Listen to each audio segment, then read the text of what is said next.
Before the sickness had a name, there was a village called Nareth, hidden between black pines and pale marshland. Its people were not rich, but they were never thirsty. At the center of Nareth stood an ancient stone well, older than the village itself. No one knew who had built it. Its stones were smooth as bone, carved with symbols no priest could read. The water within was cold, sweet, and strangely dark, as though night itself had been poured beneath the earth. The villagers called it a blessing. Crops grew from poisoned soil. Wounds closed faster after washing in its water. Children born weak survived the winter. Old men who should have died rose again from fever, their eyes clear and their breath steady. But blessings that ask for nothing are rarely blessings at all. Every year, the well sank deeper. Every year its water grew darker, and every year the people of Nareth became harder to kill. They also became harder to mourn. When death came, it no longer took them cleanly. Bodies did not rot as they should. Graves bloomed with green-black flowers. Widows heard their husbands whispering from beneath the soil. Mothers woke to the sound of dead children laughing in the rain. Still the village drank, because hunger was worse. Because sickness was worse. Because survival, once tasted, is the most addictive curse of all. Among the villagers lived a healer named Caelen Voss. He had come to Nareth as a young man, carrying books, glass vials, and the arrogance of someone who believed all suffering could be named, measured, and cured. At first, the people welcomed him. His knowledge was useful. His hands were steady. His voice could calm a screaming child or a dying soldier. But the well troubled him. He studied its water under candlelight. He boiled it, froze it, mixed it with silver dust, holy ash, and animal blood. Nothing purified it. Nothing explained it. The water was not merely contaminated. It was alive with hunger. Caelen saw patterns the villagers ignored. Those who drank most often healed quickly, but their shadows moved strangely. Their blood clotted black. Their dreams became shared. One woman described a field of roots growing inside her chest. A boy claimed he could hear the well breathing beneath the village. Then came the first true blight. It began with the orchard. Apples swelled overnight, their skins splitting open to reveal pale worms curled around seeds like tiny hearts. The trees bent inward toward the village, branches creaking, though there was no wind. When the fruit fell, it burst like infected flesh. The villagers panicked. Caelen told them to stop drinking from the well. They laughed at him. Then they begged him for more water. Caelen descended into the well during the longest night of winter. He tied a rope round his waist, carried a lantern in one hand, and held a knife in the other. The villagers watched from above, silent and afraid, while he lowered himself past moss, roots, and sweating stone. The well was deeper than it should have been, far deeper. The walls changed as he descended. Stone became root. Root became flesh. Flesh became something like bark, pulsing slowly in the dark. The lantern flame turned green. The air grew warm and wet. At the bottom, there was no water. There was a heart. It rested in a pool of black fluid, enormous and veined, wrapped in roots that sank into the earth like fingers clutching a buried world.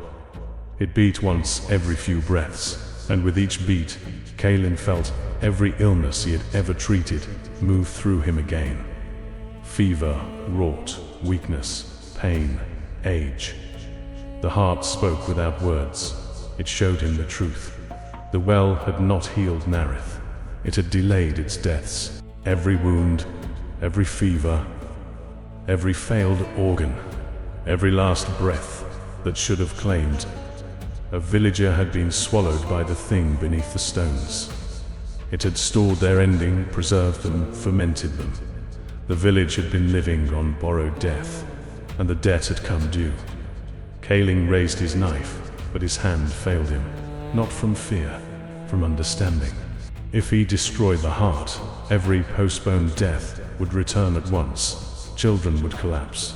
elders would turn to dust. The sick would suffer all the pain they had escaped. Nareth would become a grave before dawn. So Caelen made a different choice. He cut into his own chest. He offered the heart a vessel. The villagers found Caelen at sunrise, beside the well. He was alive, though he should not have been. His chest had been opened and closed with roots instead of stitches. Around his neck hung a strange amulet, formed from a dark green stone set inside a ring of dried veins and silver wire. It pulsed faintly, like a second heart. The well was empty. For the first time in generations, no water answered the bucket. The villagers cursed him. They called him thief, murderer, defiler. They did not understand what he had done. Caelen had not destroyed the blight. He had taken it into himself. The amulet became its cage, its mouth, and its leash. Through it, Caelen could draw sickness from others. He could drink poison from blood, pull fever from bone, and devour rot before it reached the heart. But the curse demanded balance. Every affliction he removed entered him first. His skin paled.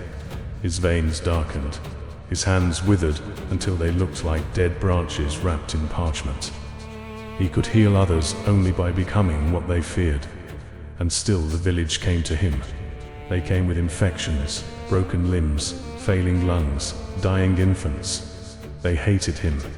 They needed him. Caelen healed them all. Years passed. Nareth changed. Without the well's water, the land weakened. Crops failed. Livestock birthed things that could not stand. Rain gathered in oily puddles. The forest crept closer, its roots pushing through floors and graves. Yet the people endured because Caelen endured. He walked from house to house with the amulet beating against his chest. Each healing left him thinner. Each cure carved another shadow beneath his eyes. Those he saved lived brightly for a time, but he carried their endings within him. Some worshipped him, most feared him. A few tried to steal the amulet. They always returned it. No one could wear it for more than a moment without hearing the stored deaths inside it. 1,000 coughs, 1,000 screams, 1,000 final breaths, all waiting to be released. Caelen began to understand that the amulet did not merely hold disease, it held consequence. It was a well without water, a reservoir of ruin, filled drop by drop with every mercy he performed. The more lives he saved, the more terrible its hunger became. And one night, while treating a child whose blood had turned black from marsh fever, Caelen heard the amulet whisper his name, not with gratitude, with appetite. The end of Nareth came during spring. The season arrived too warm. Flowers bloomed with teeth. The marsh steamed beneath the sun. Birds fell from the sky, their feathers wet with green mold. Then the graves opened, not by hands, by roots. They burst from the cemetery like serpents, splitting coffins, dragging bones and bodies into the streets. The dead of Nareth rose, but not as people. They rose as debts made flesh. Every death the well had delayed. Every sickness Caelen had swallowed. Every ending denied its rightful hour. They came home. The villagers fled to Caelen's house, screaming for salvation. He stood in the doorway, the amulet burning against his chest, and knew there was no cure left. The blight had grown too vast. The amulet could no longer contain what generations had forced into it. Caelen looked at the people who had hated him, the people who had used him, the people he had saved anyway, and he felt no anger, only exhaustion. He walked alone to the center of the village, where the old well stood dry and hollow. Around him, the dead gathered, their mouths opened, releasing the sound of every postponed death. Caelen removed the amulet. For the first time in years, his body felt light. Then he dropped it into the well. The earth screamed. The amulet struck the bottom of the dry well and shattered. From its broken stone poured black-green light, thick as smoke and bright as fever. The roots beneath the village recoiled. The dead froze. The air filled with the smell of rain on graves. Caelen spoke one command. Take me instead. The blight obeyed. It surged upward, wrapping around him in vines of wrought and radiance. His body split with light. His bones became roots. His blood became water. His heart became the new vessel. The dead collapsed. The roots withdrew. The villagers survived. At dawn, Nareth was silent. Where Caelen had stood, there was a new well, smaller than the first. Its stones were not ancient, but fresh and pale. No symbols marked them. No bucket hung above it. No water could be seen inside. Only darkness. The villagers approached, trembling. From deep below, they heard a heartbeat. Slow, patient, merciful, hungry. Nareth did not remain a village for long. Those who survived left before the next winter. They scattered into other lands, carrying stories they refused to tell clearly. Some said their healer had become a saint. Others said he had become a plague. A few claimed there was no difference. Over time, the village vanished beneath marsh and thorn. But travelers still find the well. Not often.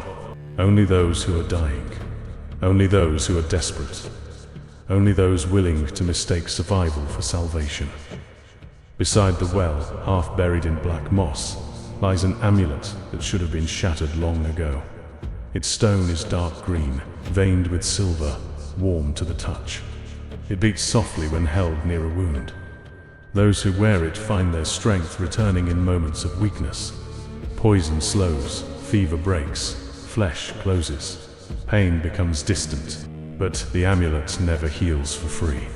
It stores what it postpones. It remembers every wound. It drinks every death it denies.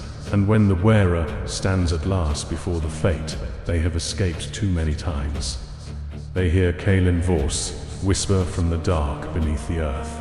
Every life saved from death is not stolen, only borrowed.